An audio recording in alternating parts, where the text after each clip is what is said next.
Nah, Bapak Ibu, kembali kepada persoalan jamaah, hukumnya adalah wajib. Jadi kalau tidak berjamaah Bapak Ibu, ada risikonya sebagaimana digambarkan, orang yang berjamaah itu seperti satu bangunan yang saling kuat menguatkan.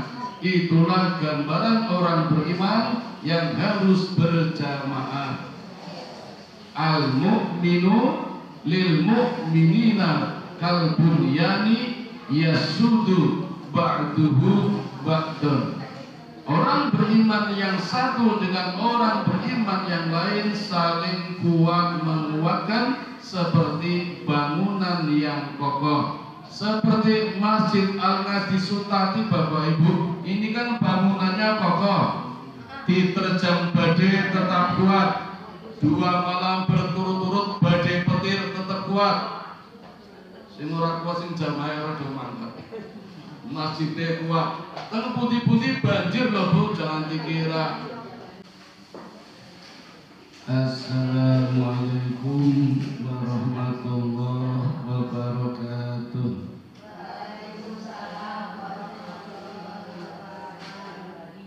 Monggo Bapak Ibu, pengaosan sonten menika kita wiwiti dengan bersama-sama membaca surat Al-Fatihah. A'udzu billahi minasy syaithanir rajim. Bismillahirrahmanirrahim. Alhamdulillahi rabbil alamin. Ar-Rahmanir-Rahim. Maliki yaumiddin. Iyyaka na'budu wa iyyaka nasta'in. Ihdinas siratal mustaqim. Siratal ladzina an'amta 'alaihim ghairil maghdubi 'alaihim waladdallin.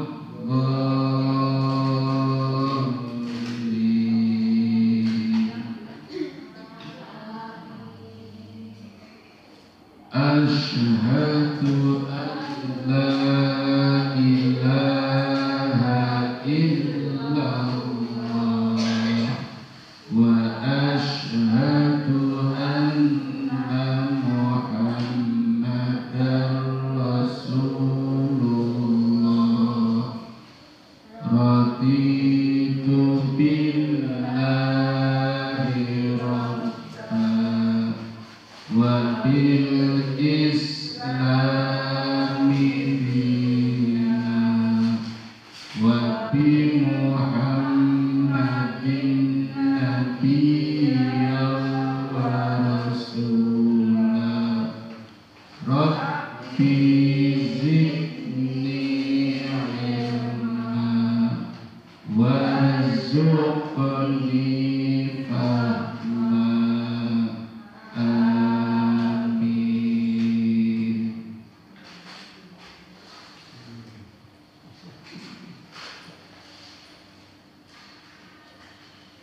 Bapak Ibu yang dirahmati Allah, sore hari ini izinkan saya melanjutkan materi tentang belenggu. Tesih kelingan boten Bapak Ibu? Ngolah tinggi. Boten napa-napa. Manusia tempatnya salah dan lupa. Kadang lupa niku nggih enak Bu. Napa malih lali duwe utang. Napa malih sing ngutangi lali kok rezeki tenan iki ora nagih-nagih. Kalingan pun lunas mawon, alhamdulillah. Dulu sudah pernah saya sampaikan belenggu alam, yang kedua belenggu masyarakat, yang ketiga belenggu tradisi, dan sekarang yang keempat belenggu organisasi. Belenggu apa Bapak Ibu? Organisasi. Sepertinya serem nih kalau dengar istilah organisasi. Ada ormas, ada orpol. Biar tidak serem saya ganti Bapak Ibu istilahnya dengan kata lain jamaah. Boten serem toh? Ini organisasi ketok serem. Ijazahnya bodoh Bapak Ibu, tapi kita lebih suka dengan istilah jamaah. Saya mulai dari hukumnya. Apa hukum berjamaah Bapak Ibu? Kalau saya boleh berpendapat, hukumnya wajib. Kenapa Bapak Ibu? Kita lihat misalnya ayatnya di A'udzu billahi minasyaitonir rajim. Kuntum khaira ummatin ukhrijat linnasi ta'muruna bil ma'ruf wa tanhauna 'anil munkar wa tu'minuna billah. Artinya Bapak Ibu, jadilah kamu semua sebaik-baik umat yang menyeru kepada kebaikan, mencegah kemungkaran, dan beriman kepada Allah. Saya ulangi Bapak Ibu, jadilah kamu semua.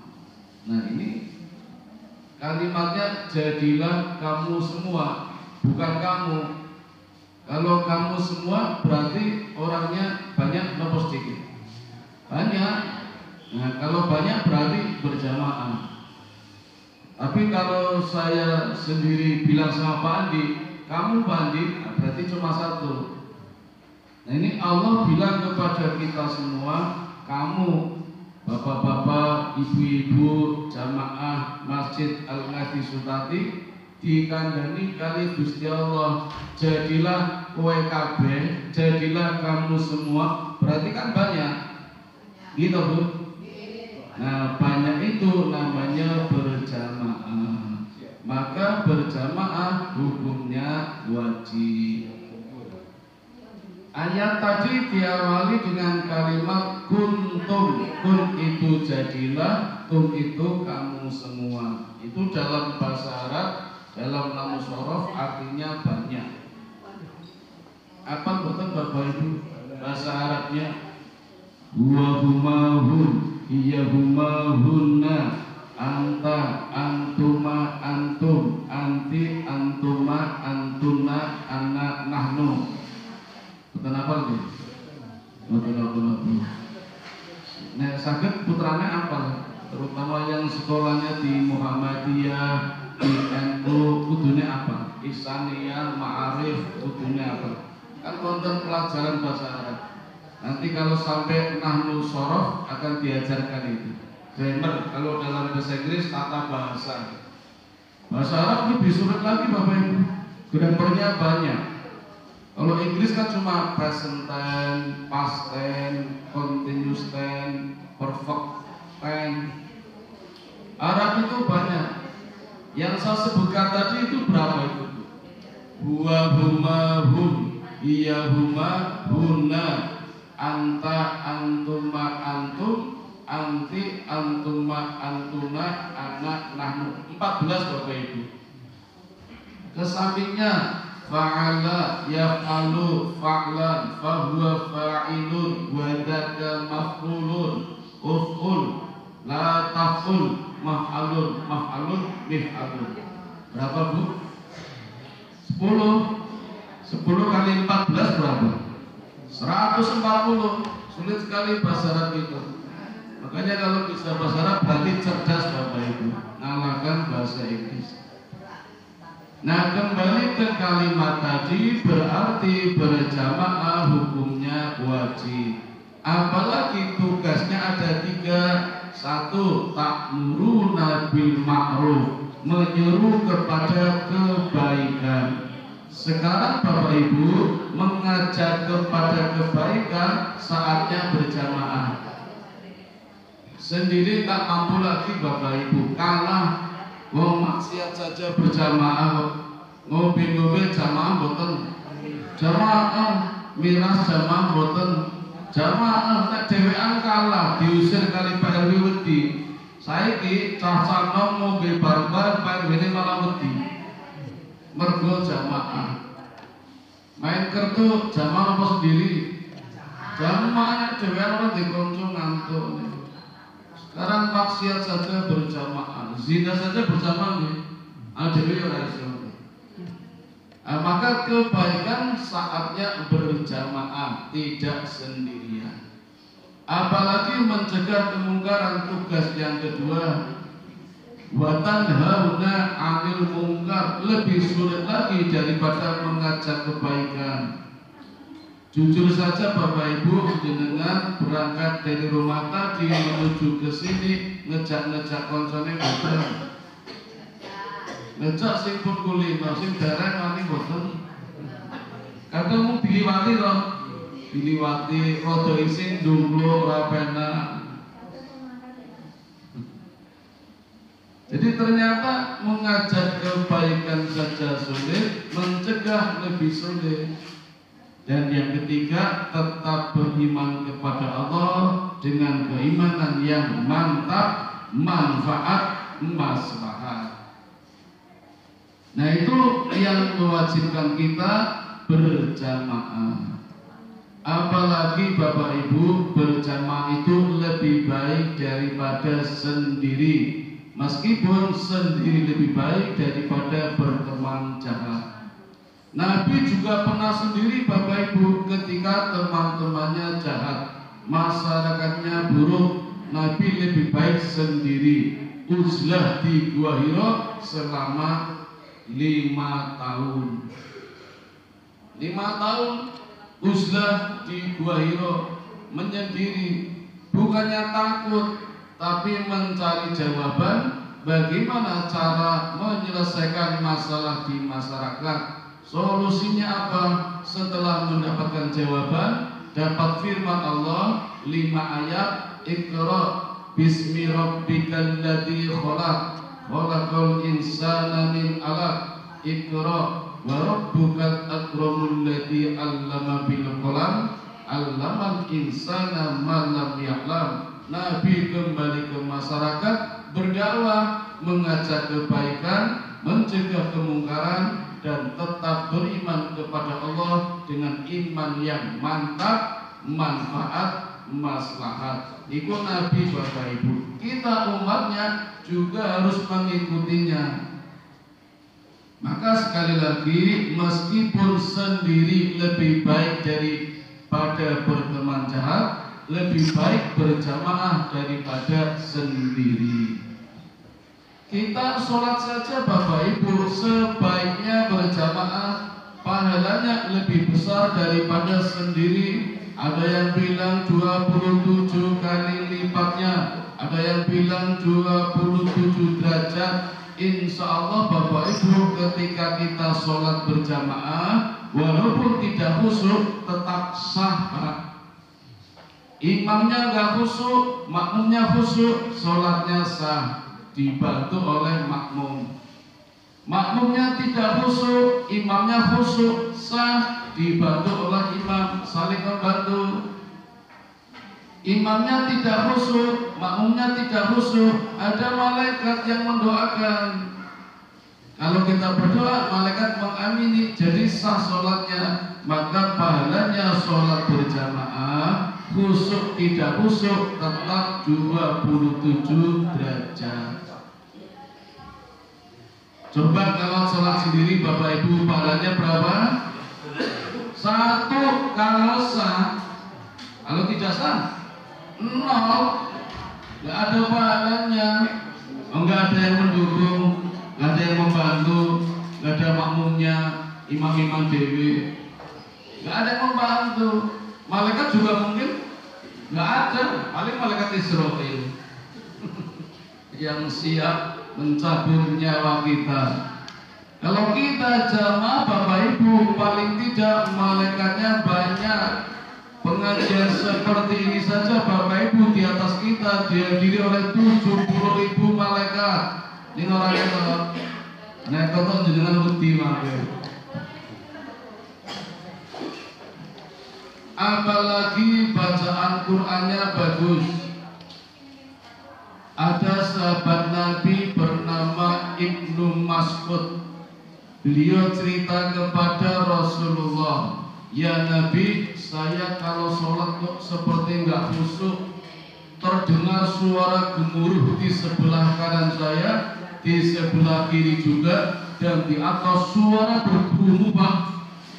Bergumul seperti apa geludung gitu." Tanya kepada Nabi, "Ada apa ya Rasulullah? Kenapa kalau saya sholat seperti ada suara gemuruh?" Nabi menjawab, "Ya Ibnu Mas'ud, beruntung kamu. Malaikat itu berjubel untel-untelan berebut ingin mendengarkan bacaan Qur'anmu ya Ibnu Mas'ud." Luar biasa, malaikatnya berebut pengen mendengarkan suara bacaan Qur'an Ibnu Mas'ud yang indah sekali, kata Nabi Muhammad. Malaikat sampai rebutan. Ini rebutan betul ini.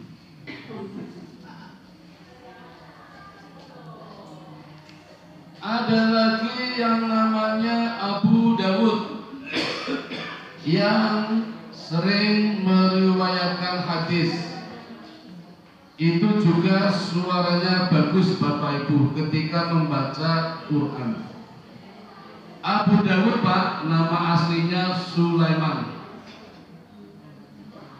Kepandaiannya seperti Nabi Sulaiman. Dijuluki Abu Dawud karena keindahan membaca Qur'annya juga seperti Nabi Daud yang ketika membaca ayat-ayat Allah, angin saja berhenti, Bang. Daun yang jatuh berhenti. Nabi Daud kalau membaca ayat-ayat Allah itu burung pada datang, Pak, di depannya. Wah, ini kalau zaman sekarang ada orang seperti itu gampang golek manuk. Rasa pakai kurungan dibuka kayak pangan, mau coba kok cekel gampang ini. Niku Nabi Daud, Nabi Daud punya mukjizat namanya Sofifah. Sofifah niku keringanan membaca Quran, keringanan membaca firman Allah. Jadi orang baca Quran kan ada yang cepat, ada yang lambat gitu, Bu. Itu namanya Sofifah, itu beda-beda itu. Dulu saya pernah waktu SD, SMP, SD ya. Itu pernah membaca surat Yasin 83 cuma 5 menit, Pak. Wah, cepet banget. Tapi sekarang nggak bisa. Dosanya soalnya lambene wis angel ini. Mumpung masih kecil-kecil dibiasakan itu. Makanya kan di bulan Ramadan ada orang yang khatam Quran setiap hari. Wonten. Abu Bakar As-Siddiq itu sehari khatam 2 kali, Pak.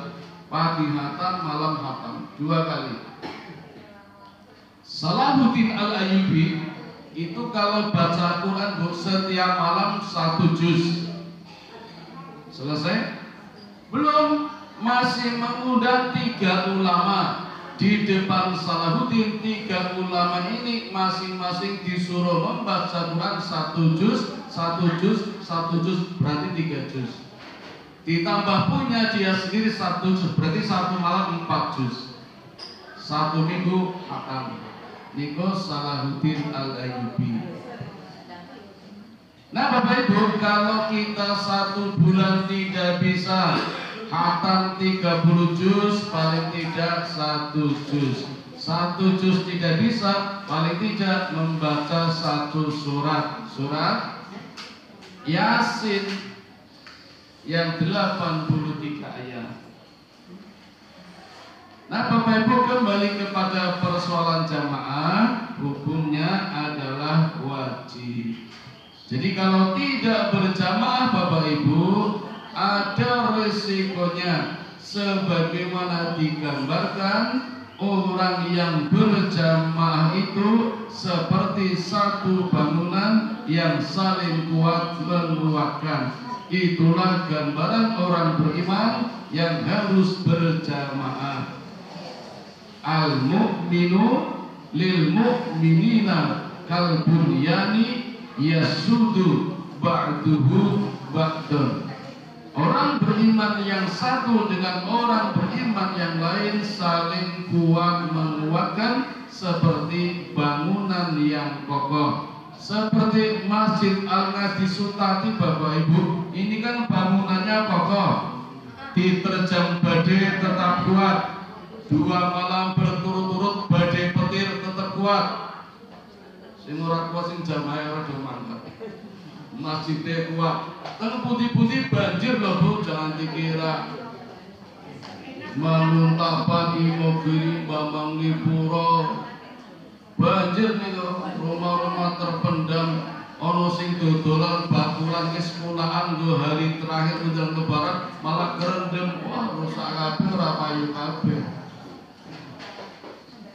Tidak cuma di Indonesia Bapak Ibu, sampai di Thailand, Myanmar, India sekarang juga kena gempa, gedung tinggi-tinggi malah pada ambruk.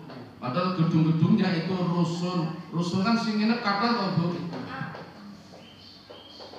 Orang beriman gambarannya seperti itu, seperti masjid ini. Cuma Bapak Ibu kalau pengen kuat, masing-masing bangunan jangan merasa paling penting. Yang jadi tiang tidak boleh merasa paling penting. Yang jadi atap juga tidak boleh merasa paling penting. Yang jadi lantai merasa gaya. Yang jadi pintu merasa kemaki. Yang jadi tembok merasa kemayu. Nek ngarani paling pinter-pinter dewe, itu nanti bangunannya ambruk mergo do mutung. Coba Bapak Ibu, misalnya yang jadi atap gaya saya yang paling bermanfaat, paling penting, paling berguna, resikonya paling tinggi. Kalau hujan kena pertama, kalau panas kena pertama. Coba kalau nggak ada saya kata atap, semuanya kepanasan, semua kedinginan. Niku nek atap mutung Bu, melayu maburan atapnya ambruk bangunannya. Yang jadi tiang begitu. Iki wonten sing rada gede, wonten sing cilik nggih. Jangan merasa paling penting. Makanya niki gaya mutung pripun? Jenengan ora sampeyan dia coba. Untung mboten mutung niki. Nah niki wonten tiang. Monggo Pak sekolah saged. Nggih. Yang jadi lantai walaupun kayu tidak merasa paling penting. Iki nek mutung pindah kabeh pripun niki. Jadi sama-sama orang beriman, sama-sama penting, tapi jangan merasa lebih penting agar bangunannya kuat dan tidak boleh mutung. Bapak Ibu, berjamaah itu ibarat kumpulan domba yang jangan sampai keluar, karena kalau keluar dari rombongannya akan dimangsa oleh yang namanya serigala. Maka jamaah itu penting daripada sendirian. Man kharaja anit taati wa faraqal jama'ata famata mata maitatan jahiliyah. Barang siapa keluar dari jamaahnya kemudian mati, maka matinya mati jahiliyah. Maka Bapak Ibu, panjenengan yang sudah rajin setiap hari takjilan, tarawih dan witir, kemudian pengajian sholat subuh, pertahankan, jangan sampai jamaahnya berkurang. Syukur aja, lebih syukur lagi bertambah. Tadi subuh saya sholat terakhir, jamaah memberikan kuliah subuh. Saya rahasiakan nama masjidnya, yang hadir cuma 6 orang. Pun kali kulo Pak, kulo dadak mudun boten ten mimbar, mergo ra penak to mudun nang isor pun ngobrol-ngobrol mawon. Amung 6 jamaah takmire ra ono Pak. Mudun nang ngendi? WA saya sudah beberapa hari yang lalu, Pak Ustaz sakit ngisi boten, insya Allah bahasan kulo teko ngilang kabeh. Imame ya ora ono, takmire ora ono, marbote ora ono, dene ngendi iki? Kula mung taken, lha pundi ya? Mboten ngertos, kula mboten ditinggali ya. Kula mung takon teng pundi takmire-takmire, jawabane kula mboten ditinggali ya. Maksudnya apa niku? Kula malah radang niku. Aku ya ora ditinggali. Oh, biasane Bu nek ngimam niku wonten akuane nek pas traweh to. Ngelak kan karo ngombe.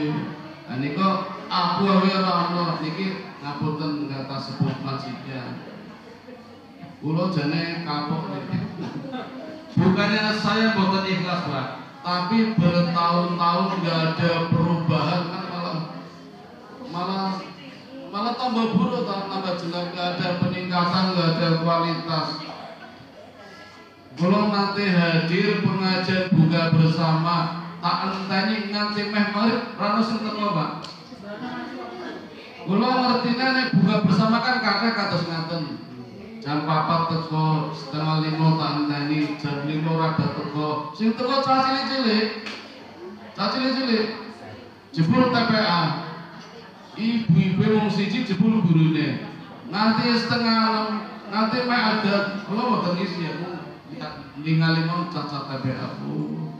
Ya wis rasa ceramah cah cilik-cilik. Ngomong-ngomong dhewe. Pun tak simpen, sesuk nek dalem mboten usah mau. Bukannya saya nggak ikhlas, ngomong ngilang kabeh niku lho Bu. Subuh aku ingatkan wong ilang kabeh. Nah ini namanya penurunan bukan peningkatan. Maka Bapak Ibu tingkatkan kualitasnya juga kuantitasnya.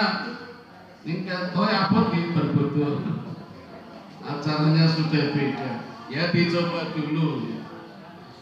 Itulah pentingnya berjamaah.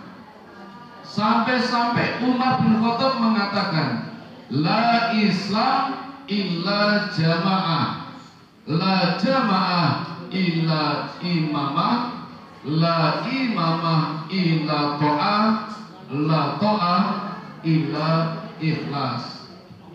Tidak berislam orang itu kalau tidak berjamaah. Coba Bapak Ibu, ini yang ngendika Umar bin Khattab, khalifah yang kedua yang pernah jadi presiden. Di zaman itu presiden ngendika, bukan orang Islam kalau tidak berjamaah. Berarti jamaah hukumnya wajib. La jamaah ila imamah. Tidak disebut jamaah kalau tidak ada imam, kalau tidak ada pimpinan, maka harus ada pimpinannya biar disebut jamaah. La imamah illa ta'ah. Tidak ada kepemimpinan, tidak ada imam kalau tidak ada ketaatan. Maka orang kalau taat, jadilah ada yang disebut sebagai imam. La ta'ah illa ikhlas. Tidak disebut ketaatan kalau tidak ada keikhlasan. Maka kehadiran Bapak Ibu di sini dalam rangka berjamaah harus ikhlas. Ikhlas betul Bu? Tenane. Nek orang yang takjilan ikhlas betul. Tak jaluk manggil. Ini turah sini. Bapak Ibu yang dirahmati Allah, saya tambah ini. tadi menurut Umar bin Khattab. Tak tambahi Bapak Ibu. La ta'ah illa barokah. Tidak ada ketaatan, tidak ada keikhlasan tanpa barokah. Maka harus ada barokah. Barokah Bapak Ibu itu ibarat air kolam yang luber-luber. Semakin luber airnya, semakin banyak orang mendapatkan manfaat. Itu namanya barokah. Olive chicken Bu, niki sing ngrasake kata nggih, ete 81 nggih. Jane 80 mau kurang siji jubunan dhuwur niku. Semakin banyak yang merasakannya semakin barokah. Coba kalau buka bersamanya sendiri-sendiri, barokahnya hampir tidak ada. Jadi barokah semakin banyak orang yang mendapatkan manfaatnya.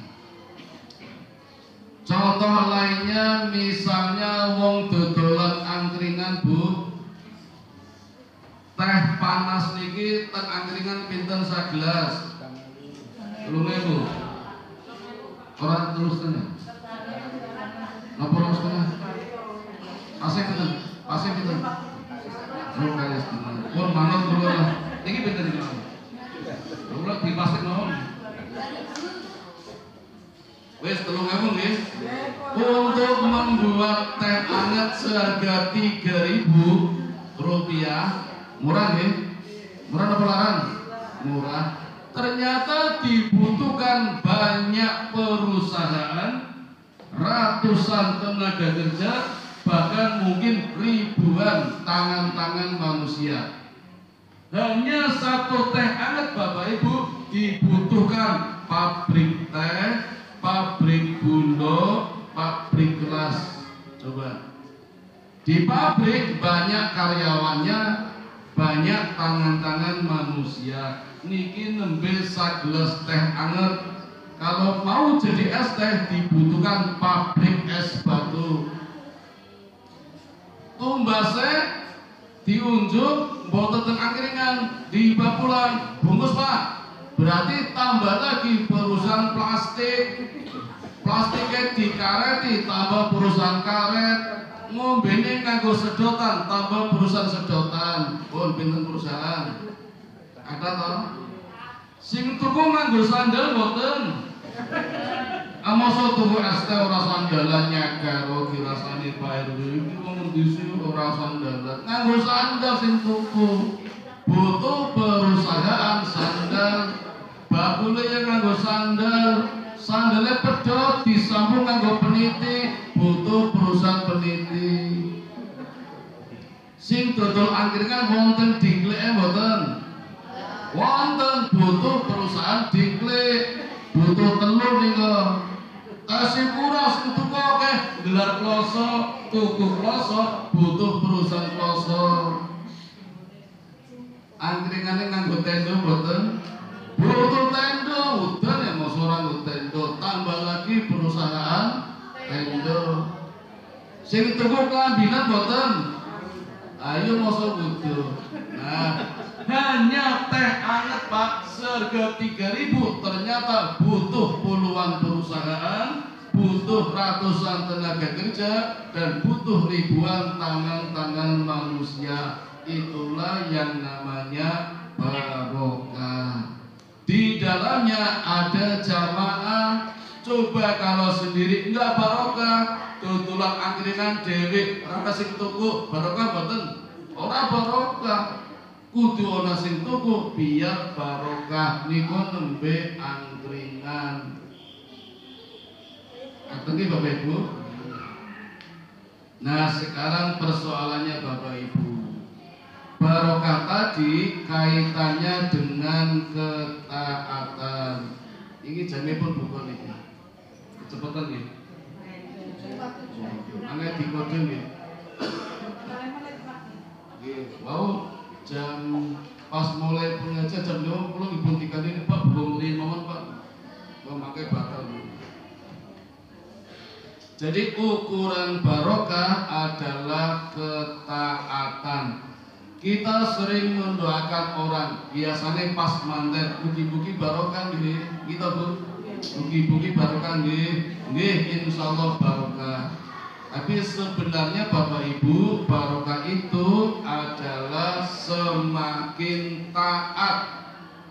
Harta boleh bertambah, uang boleh semakin banyak, rumah boleh ditingkat, kendaraan juga boleh tambah, anak juga boleh, tapi ketaatan harus bertambah. Bisa jadi harta tidak bertambah, tapi ketaatan bertambah, itulah barokah. Bisa jadi harta bertambah, tetapi semakin jauh dari masjid, itu namanya tidak barokah, karena tidak taat kepada Allah. Contoh Bu, yen kula wonten dulu waktu masih single, rajin ke masjid. Setelah berkeluarga, punya istri, malah tidak pernah ke masjid. Iku yen kula mriki wonten boten? Wonten. Di wonge. Ora itu namanya tidak barokah. Istrinya namanya bukan barokah, tapi musibah. Karena istri itu sambun. Alhamdulillah. Monggo Bapak Ibu, kita buka puasa kita dengan takjil yang diunduh oleh Ibu Ipung Purwandari dan Saudari Lina Nuryawati. Mudah-mudahan amalnya diterima Allah, pahalanya berlipat-lipat dan memberikan barokah kepada kita sekalian. Bismillahirrahmanirrahim. Allahumma laka sumtu wa bika amantu wa ala rizkika aftartu bi rahmatika ya arhamar rahimin. Monggo sekecake kula tutup nggih. Subhanakallahumma wa bihamdika asyhadu an la ilaha illa anta astaghfiruka wa atubu ilaik. Assalamualaikum warahmatullahi wabarakatuh.